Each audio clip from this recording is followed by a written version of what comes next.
ketiga ada kerning. Kerning adalah penyesuaian jarak antara dua huruf yang berdekatan. Tujuannya adalah untuk memastikan bahwa jarak antara huruf-huruf tersebut terlihat seimbang dan mudah dibaca.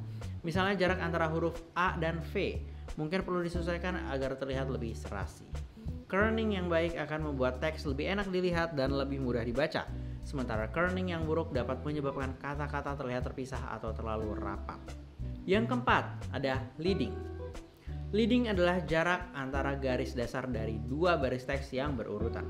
Istilah ini berasal dari industri percetakan, di mana lembaran timah digunakan untuk menambahkan jarak antara baris.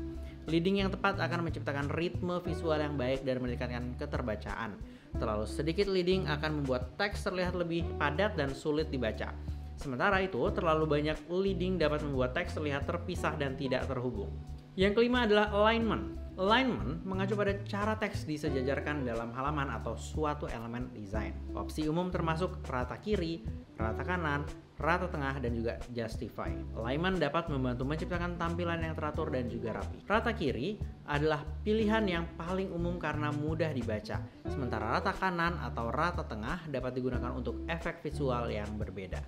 Fungsi dan pentingnya tipografi dalam DKV. Tipografi memainkan peran sentral dalam komunikasi visual karena bagaimana teks disajikan dapat memengaruhi bagaimana pesan diterima dan diinterpretasikan oleh audiens. Beberapa fungsi utama tipografi dalam desain komunikasi visual meliputi: yang pertama, menciptakan hierarki visual. Tipografi digunakan untuk menciptakan hierarki visual yang membantu audiens menavigasi dan memahami informasi dengan cepat dan juga efisien.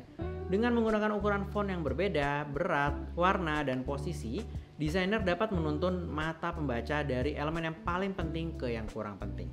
Contohnya, dalam desain poster, judul utama mungkin ditampilkan dengan ukuran font yang besar dan juga tebal, sementara informasi tambahan seperti tanggal dan lokasi ditampilkan dengan ukuran font yang lebih kecil dan juga lebih ringan.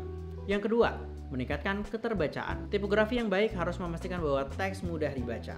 Ini melibatkan pemilihan font yang sesuai, ukuran yang cukup besar untuk dibaca dengan nyaman, dan jarak antar huruf dan baris yang seimbang. Contoh, pada situs web, teks konten utama biasanya menggunakan font sans serif dengan ukuran 16-18, karena ini adalah ukuran yang nyaman untuk dibaca di layar digital. Yang ketiga, mengkomunikasikan emosi dan juga suasana. Tipografi dapat digunakan untuk menyampaikan emosi atau suasana hati tertentu.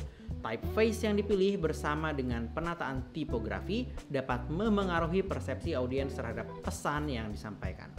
Contohnya, typeface serif seperti Garamond sering digunakan untuk publikasi akademik atau buku-buku klasik untuk menyampaikan kesan keanggunan dan juga keandalan. Sebaliknya, typeface sans serif seperti Futura mungkin digunakan dalam desain teknologi atau merek modern untuk menyampaikan kesan minimalis dan juga futuristik. Yang keempat, memperkuat identitas visual. Tipografi merupakan elemen penting dalam identitas visual suatu merek. Konsistensi dalam penggunaan tipografi membantu memperkuat citra merek dan membuatnya lebih mudah dikenali. Contoh, Coca-Cola menggunakan typeface khusus dengan gaya skrip yang unik dan mudah dikenali, yang telah menjadi bagian integral dari identitas merek mereka selama beberapa dekade. Yang kelima, memastikan kejelasan pesan.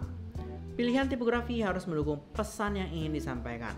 Font yang terlalu dekoratif atau rumit bisa mengganggu pesan dan membuat teks sulit dibaca. Contohnya, dalam kampanye kesehatan publik, font yang sederhana dan mudah dibaca seperti Helvetica sering digunakan untuk memastikan pesan yang penting dapat dengan mudah dipahami oleh audiens yang luas. Selanjutnya ada hierarki visual dalam tipografi. Hierarki visual adalah pengaturan elemen desain dalam urutan pentingnya untuk membantu mata pembaca ke arah informasi utama terlebih dahulu. Dalam tipografi, hierarki visual diciptakan melalui berbagai teknik, termasuk yang pertama, ukuran font. Ukuran font adalah cara paling dasar dan efektif untuk menciptakan hierarki visual. Judul utama biasanya lebih besar dari subjudul, dan subjudul lebih besar daripada teks isi. Contohnya, dalam sebuah artikel majalah, judul utama mungkin menggunakan font dengan ukuran 36, subjudul dengan ukuran 24, dan teks isi itu berukuran 12. Ini membantu audiens mengidentifikasi informasi penting dengan cepat.